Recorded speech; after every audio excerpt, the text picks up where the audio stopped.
Hello there, Internet. Mr. BPG here. It is Friday night, February 2nd, 2024, in the year of our Lord, as they say. And we are live here on the Internet doing another live stream update with all the latest news in the tech world. We are moving at a quick pace. Joining us now from Elgin is Mr. Christian Sass. Take it from here, Boyle. Hey everyone. So this has been a rush to get into my seat in time today. We had a lot of things happen today. I was kind of out of town for some meetings and getting back just in time to put something out. Actually, it's been a very relatively slow week. I don't know what you put on the board, Brian. You want to jump in with me and we'll kind of discuss what we got? I could throw us into dynamic tonight. Yeah, beautiful. So for February 2nd, Apple's Vision Pro. Oh, yeah. That is available for purchase. Being story number one. That I have plenty to comment on.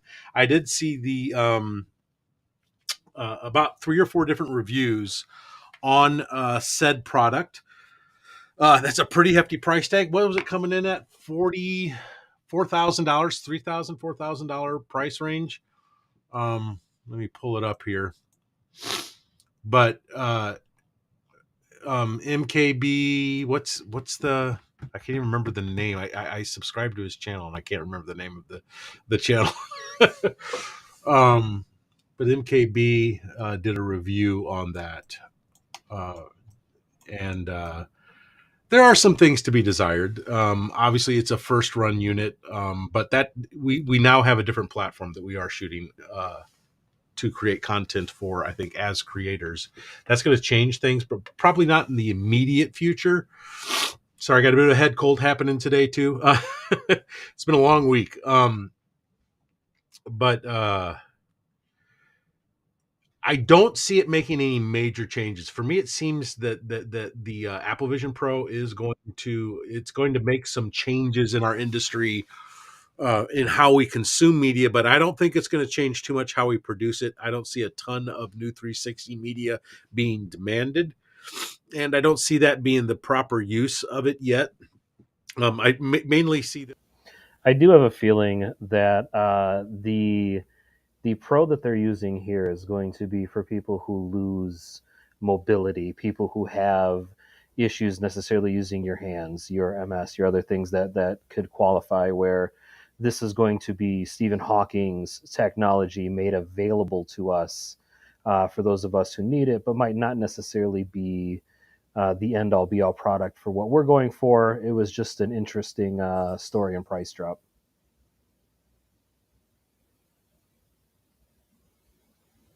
Audiences, I don't know who's going to end up actually taking the most advantage of that, though, in streaming. It'll be a fun thing to see EV Mux and StreamYard try and get compatibility for next, I'm sure, because they've got internal cameras that are doing like render. So there's going to be all new camera inputs, I'm sure, that they're going to have to accommodate for. Yeah, I'm very curious. I would love to get my hands on one for testing, but I think for starters, we're going to start doing a lot more testing strictly on just the Apple platform first. I did do some tests over the weekend, kind of being forced into doing some things while working mobilely, with using EV Mux and StreamYard on an iPad on iOS, and this is on the latest version of iOS. Learned some pretty hard lessons on like where the cutoff for certain apps support for the camera for streaming actually streaming with Rumble. I did a Rumble test using the Rumble app, and did an upload. I didn't realize. I thought actually if you hit like the let's make content with the Rumble app that it went directly through the studio and did it live, kind of the way that YouTube does, right, on their app. And that's not exactly how it functions. So you actually, and I found that I couldn't install it on my phone, but I could on my tablet, and didn't even get around to doing the tablet testing during that live stream test. But I use that as an example to say that everything that we see on these new platforms is going to create a new level of testing that we know we're going to throw ourselves into the mix of doing. It's absolutely necessary to understand how these devices change how we're going to be content creators in the future.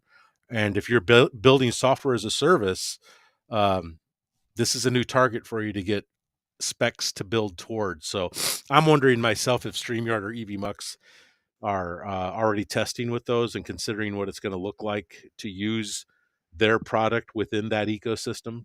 Did you have any thoughts on that at all, Brian? Not as of yet, but it does lead us to our second story on the agenda pretty well. This idea of what you were just covering. All of these other softwares are figuring out how do they integrate into the system. Well, going on to Threads, looking at different websites today, I found a user in the Miro board you'll see under the number 2. This person said, "Hey, YouTube doesn't want to make a app for this new iPad device, so let's go ahead and make one ourselves." So, if you want to look into that, I thought that was pretty interesting. Where the community already went in and created a YouTube app called Juno for the Apple Vision Pro, basically filling a hole that YouTube didn't want to deal with themselves. That's fascinating. That's something I didn't even research. Thank you for looking that up, man. I'm the and this is what it's going to take. It's going to take a lot of different facets keeping eye on this, because we're going to have someone dedicated to just everything on the Apple platform, I'm sure, at some point, Brian. You know, I don't know how one person can keep up with all this streaming news as a single person. When we're talking about trying to be, I guess, kind of like the tech TV for live streaming and the live streaming and video production industry, right? That's a little bigger meal than I realized. It's not that we're not up to the task. It's just that I'm recognizing that we're going to need specialists, because there's a whole different way of thinking about production on the Apple platforms than there is on a Windows platform. I mean, and that's not even including AR and augmented, augmented and virtual reality devices. I mean, what's this going to look like on what's Meta's headset? Now, what is that one called? I can't even think of the name of it. You don't know, do you? Just digging into it today was its own adventure of trying different keyword searches and other stuff. So,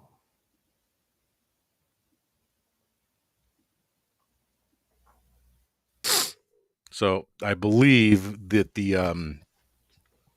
uh, Facebook has a headset. Their Steam has a headset.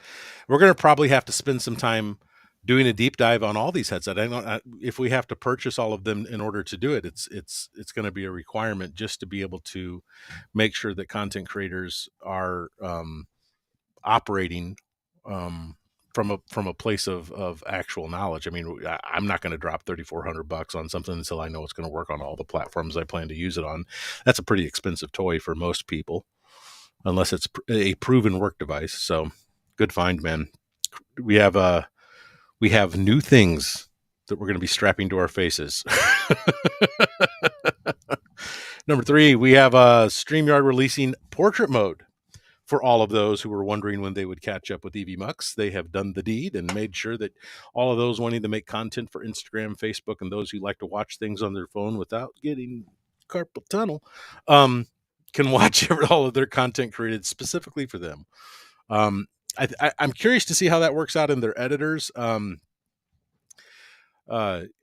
When you're recording vertical content, having the ability to rearrange content that's shot in both, I'm curious who's going to cross the threshold of offering kind of a multicast. Like, here's the vertical version, here's the horizontal version coming from the exact same stream. Here's how you handle it. It's going to be more like dealing with responsive design, right? Except we have too much. it's the design. I hear you with the design part, but it's also the audience. TikTok and other platforms are legitimately now a portrait mode style. They like that up and down. And even though we tried to show them it's not the way, they didn't care. And so they've just had to make that adjustment for audiences. And now we as creators have to adapt to that, knowing that our audience is specifically looking at those types of content in that vertical format. There, I got you back. That was on me. Me not being able to hear you didn't change the broadcast. It just meant I couldn't hear you. My bad. So StreamYard releasing portrait mode is the next big evolution that we're going to see all of these software as a service platforms support. One we finally did get across to testing, and I did test on our sister channel, our Video Lab 7. Went through an entire walkthrough and set myself up with an account on Streamlabs Talk Studio, and also has portrait mode in there as well. So really, they're the last ones out of those top three I would consider to have the portrait mode. I don't remember. Is it in Rumble? I couldn't remember that off the top of my head. Do they do that in Rumble Studio? I don't think they do vertical yet. No. Brian's saying no. Next, number 4 on our top 7 hit list is Riverside FM makes a new editor using user feedback. And I have not seen this one. I don't have a Riverside account. We just know that was an update that we're going to be investigating. So look for our review on what that looks like. I believe that just is going to give my assumptions, because I did do a demo of it probably 6 months ago, is that they're going to give people the ability to change how this thing exports what is recorded, because the way that Riverside works is much more of it's like a catch and release system for video production more than live production. It's a great place for recording all these sources, and then you decide how to route it. I'm not even sure if I had qualified as live streaming, but it's definitely software as a service video production software, actually audio first. And it looks to be that in our producers board, they gave some bullet points talking about how now it's easier to add media or edit clips in your timeline. You can merge multiple of your recordings together, so you could record one session over a bunch of different takes if you wanted to. There's AI generated custom time code. So there's plenty of stuff going on over on their update there, talking specifically about what their new things are. Cool. So, we will actually investigate that. That's it's another one we don't mind jumping in and changing how many different services we're subscribed to in order to properly review them. So we will get an account with Riverside and see how that all works out. Make that video, test drive that car, if you will, and make sure to record it so that you can see exactly how they have their system set up to function. And so keep your eyes here at Seven Towns. Make sure to make a subscription so that when we do that video, you do get notified of those reviews. But we will test drive all these softwares so that you can kind of get a look under the hood before making any decisions on what platform you'll be using. So story number 5. What are we at? I am pulling it up myself. Finally figured out your system, Brian. It's brilliant. Oh, yes. This is good stuff. Elgato has now moved to the next generation of streaming capture hardware. Good news for a lot of people that want to stream at 4K. I think a lot of the 4K capture cards that had existed prior to this were problematic. Sorry, I'm going to sneeze again. They were definitely heat issues from anyone that I have seen working with them. Definitely, we've been in the 1080p era. Is this an indicator that we're moving into 4K streaming as a standard? I don't know. I still think 1080p is going to reign supreme because of television sales. Brian, you have insights on that? Do you think that 4K is going to overtake 1080? I'm kind of like, I'm not 100% convinced yet that it's a real. It's hard to say because the 4K right now still falls back on our end of being able to have both the hardware and the bandwidth to put it out there. I do feel that 4K is that inevitable gorilla in the room that you have to deal with eventually. I remember when I first started transitioning out of film into digital, everything was HD, and I was only catching up to standard def. And then when I finally caught up and started producing HD content, it seems to be now the the higher watermark they want to use is that 4K. So I think Right. that's where they're going with that. No, I agree. I agree. I think that's a pretty accurate call. I think it's a little far out. I think they're just getting ahead of the game. There's definitely a lot of people now on YouTube and Twitch that are pushing for 4K streaming, but that's a pretty niche audience. I think this is really high end. There's few people streaming in 4K that use the Blackmagic rack mounted stuff, but even their stuff is. I would say the tempo that I'm seeing in the industry, especially on the professional end, is at 1080. Still got quite a lot of legs left on it. I think there are still enough, especially Twitch people out there, YouTubers that have both a big enough audience and corporate sponsorship behind them that they want to be able to be Yeah, the new that's trendsetters and sort of set the bar to separate themselves or signify themselves as the elite class versus the basic bitches that are still shooting in HD. that is. I think that's the best summary I've heard of it yet. There really is a bit of classism on this one. Hey, when in doubt, follow the money. Right? And Exactly. I Exactly. mean, shout out to Elgato for releasing something that provides that content more available. But The you know, industry will keep pushing forward. This is that well, next step. I mean, the real question is who do you see people investing more in their production pipelines, VR content or 4K content? Probably going to be 4K over VR. I don't I see them agree. pushing, I think 4K is going to be the one because I mean but it's a year or two out, in my opinion. VR is probably the is what everyone's running towards. It's at the end of the race is interactive high quality VR so that we can live in that brave new future we see about in our old television shows. Sure, sure. But it's VR still is in that niche of like 3D movies where you can convince them to pay a little more for their ticket or their product. You can give them a bit of jazz to what they're doing, but to be honest, I don't think it is at the same quality as watching something in 4K would be. But the good news on this for other people in this industry, the people wanting to be in this industry, is that's going to drive the price down on 1080 equipment. So Yes. that's a good thing. I love innovation. Innovation is going to, I love staying exactly one generation behind the bleeding edge in most of my productions. Now, we still play with bleeding edge stuff. We get hired to run that kind of equipment.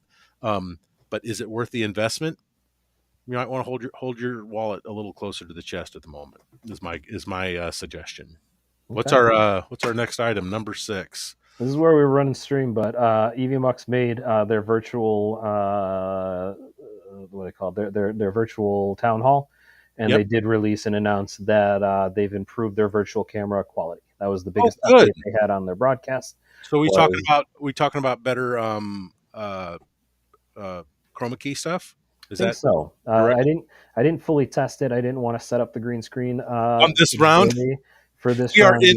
For those not that don't know, we are running all this on EVMux currently, so it'll be the first thing we probably test as soon as the stream is over. Is like, do we have that kind of really want to get tighter edges on the? I hope that's what they mean. So Perhaps. I mean, it was mostly a town hall with them addressing their questions from their user base, which shout out to EV Mux for making themselves available and instantly responding both in real time and over time. Where right, what they're doing is they're listening to what their audience or their clients or their user base has to say about the software.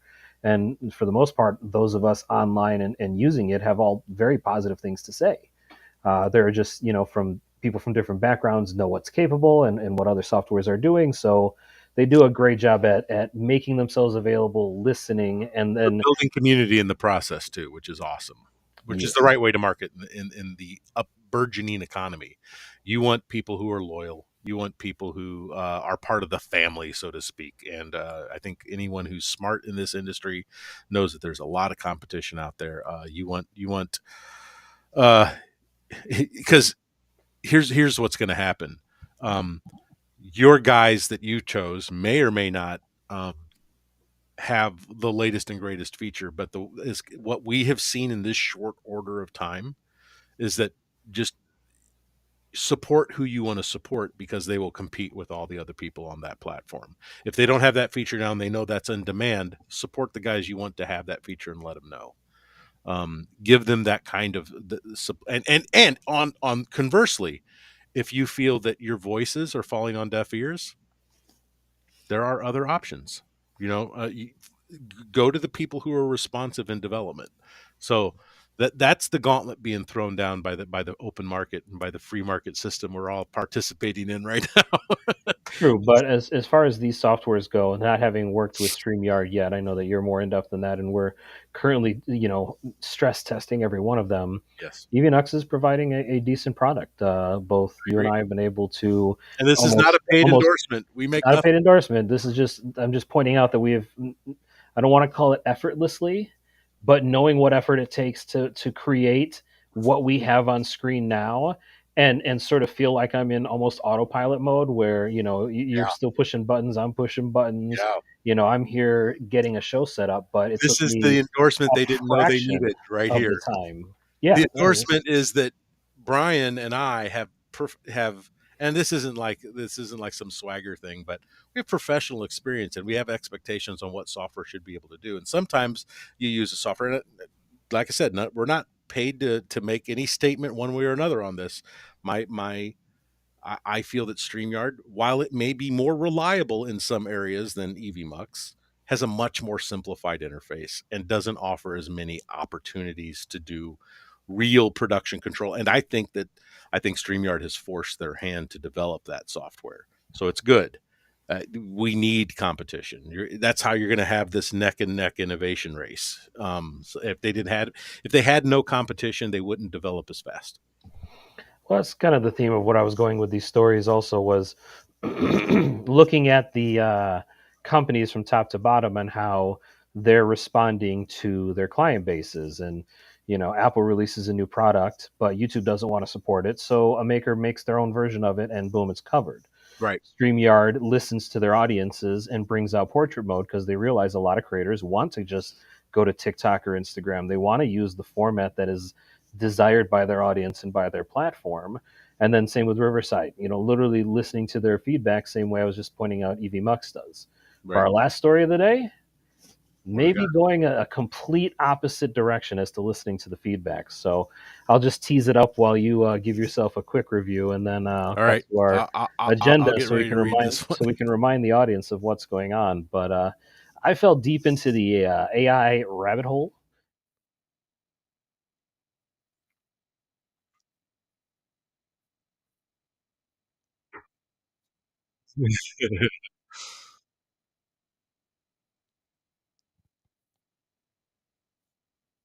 Well, Looks like they're so breaking up. you explain this. What do you have on number 7 here? I'll let you read the title and bring it in because I don't know what that one is. For me, Google is breaking up their AI ethics watchdog. They had a group that was put together at Google that was there to essentially keep an eye on the AI software as it develops. And one of the things that they're going up against specifically is AI is currently in the mouths, minds, ears, and eyes of the European Union, Ooh. as they have been putting together legislation to specifically legislate AI. And one of the things, as I read through the rabbit hole, they were talking about was they want these AI producers to show their math. They want to know what's on the back end and actually show off where they're getting this data. Like, how is this getting an answer? How are you making these results? And at least here in America, they've just said no to our federal Right. masters when they asked them to talk about it. And now Europe is basically saying, no, we're going to embrace this AI, but they're trying to already produce laws that protect users and consumers from recognizing AI generated content. And then that brought me back to a story that was released in December about ChatGDP. And that's where the line drags you over to if you look at our mural board, where the ChatGDP creator basically said, hey, we're going to do the best we can in this election year to try to make it very difficult for people to use AI generated content to defer the election. They reported something, I don't remember the exact number, if it's 50 or 90, but this is an election year in a lot of countries. Right. And so they basically recognize the problem. But in reading the article, this goes back to the middle of the month. He says they have a plan to stop interfering with elections, but they never mention what the plan is. Just like they don't want to talk about what's inside the math of the AI. Right, right. They never mention what they're actually doing about it. They did mention they're trying to make it easier to spot AI fakes Mm. and Well, then do something about it. But yeah, it's still kind of hush hush. We want to do our business without you really knowing what we're doing. It's still all of that. So well, here's a case where our reporting is going to get deeper and more specific as we move forward. I feel that we just started on an idea that there wasn't anyone doing that type of reporting um, for uh, I guess streaming news. We thought that was just it, but it's actually going to be much bigger than that. We see how this is going to cross over into a lot of different technology topics that are all adjacent to live streaming and to content creation. I mean, especially when you start talking about what is writing scripts, what's writing things for ads. Um, we are in an interesting time in which content creators are technologists. That has not always been the case, would you say? I mean, you were talent or you were a geek in the back end, and it was never something where you had to really give a crap about all of these possible issues. Is that a fair way of putting it? we used to have something in the film industry called the line, Mm, and the line separated creative talent from all the other assholes on set just making a buck. right, The people who make the points and percentage of the profit, and the people who actually do the labor to make that possible. right. And we've discussed, off air, not newsworthy, but talking It's about this is the new labor. entertainment industry. It is, and like I said, in our other live stream, I covered really really detailed about how there was once a time where you had your talent and you're above the line and your director and the few other people who were there, and then you had everyone else. Which, by the And way, I would like to say made it a lot easier for you to tell the talent. You say what's on the teleprompter and you don't think. yes, and Now we've now got that Greenwald on Rumble.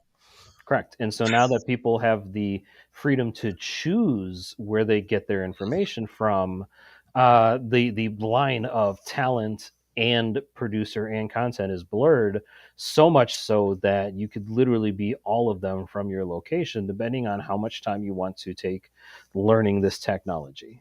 Right, right. Well, that's good news for everybody out there. I think we are seeing that flip happen. We are seeing technology basically take a turn for democratization. As long as we keep supporting those free speech platforms that are out there supporting you, make sure to get your stuff onto Rumble. Make sure to multicast as much as you can. If you're streaming, stream to every location you can get it. But also, like I said, make sure that you're considering whether or not you can trust the platforms you're streaming to. But that does not mean you don't stream to these large rivers of content like YouTube. You have to build your audiences there. Yeah, Just, I mean, just we're don't. at a depending on the content you produce, you release it to multiple platforms. One of the Absolutely. best things is many of these softwares don't sign you to a contract unless you're at that high level corporate piece, and I so don't you mind have the not option being to you have the option of promoting that way. But yeah, yeah. It's the free agent era, I guess, right? well, it really depends on whether or not the audience is catch on and want to follow, because it's very easy to take any stream going out there and decide how big of an audience it sees. We currently live in the age of algorithm, where the algorithm drives the content that is produced for you, not necessarily you producing what content you consume.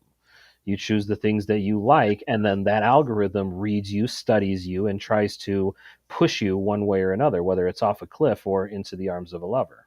Right, right. It's that story that we saw on Epic 2020, or what I forget what the actual original version of that film was, but um, it's been predicted that people would be basically controlling what kind of media they receive in their inboxes, whether they're physical or virtual, based off of an algorithm. And we definitely live in that reality now. The question will be, will you be self-determining enough to choose which platforms you'll support in the future, or will those be chosen for you?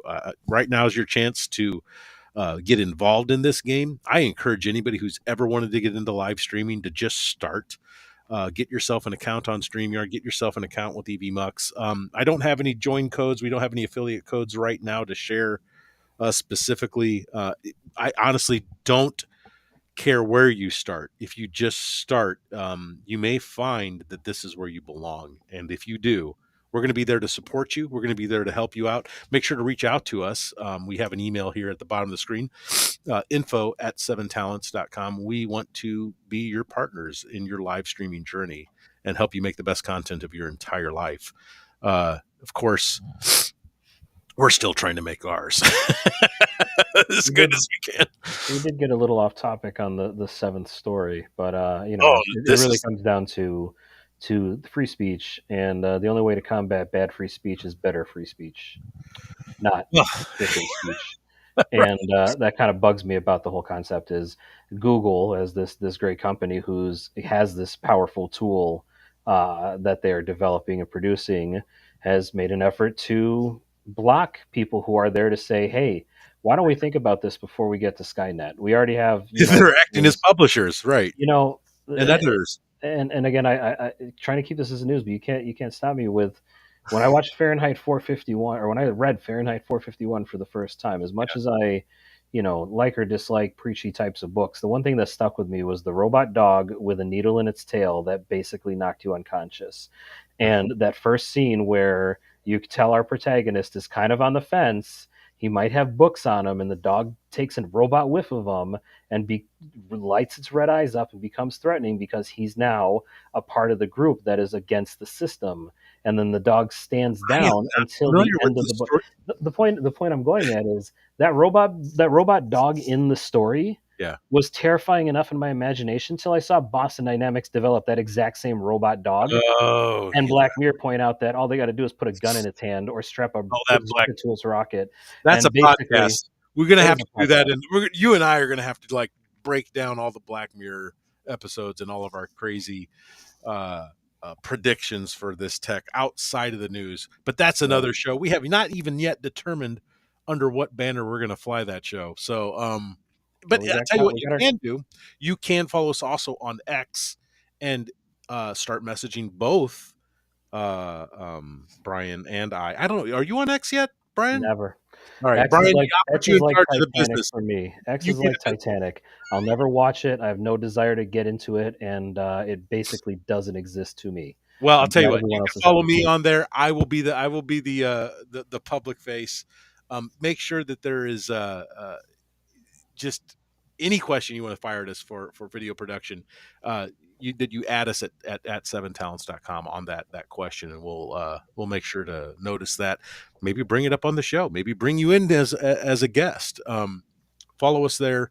If you are in this industry as a developer or as a business owner, and you also have some things that you would like to get promoted into this consciousness, into this awesome community that's being built, please let us know. It looks like we have a comment from Rachel Eva. Says, okay, Rachel, yeah, thanks for following us, and make sure to tell others that are into this that this is the time to get in. This is we are rebooting media on the internet, I think, as it's been known, because it's time that we have a voice that, I don't know, has some permanence out there, that doesn't get the rug pulled out of under it. And in the meantime, while you're learning to do this, you might as well learn how to do it with industry standard tools and industry standard practices. And I mean, we can get you fast tracked. So thanks for being with us, Eva. Thanks for everyone who's watched us tonight. We will keep doing our testing on Video Lab 7. I need to make ourselves a banner for that and a link for that, but just check that out. Do a search for that on Rumble. I'll make sure to link it in the description of this video and that we post, where Video Lab 7 is. But that's really off the cuff. That is where either Brian or I will go into the studio or lab and do all the testing that we're doing live. So we can get that kind of interaction directly from other people who have experience with software that we may not have, or maybe developers. But it's where the conversation and where the exploration of this software actually starts. So make sure to give us a follow over there. Like I said, that will be in the description as soon as this video is closed out. I'll add that in. Brian, thanks for helping me get this thing up in the air, even though I was mid traveling while you were firing this stream up. That was the reason you should never stream alone. Remember, always stream with the streaming buddy. That's why we're here. Brian, you got any final words out before we roll? Live epically. Live epically. Yes. And have a good hat, right? I think that's always a prerequisite when working with Brian. You must have a good hat. So thanks, guys.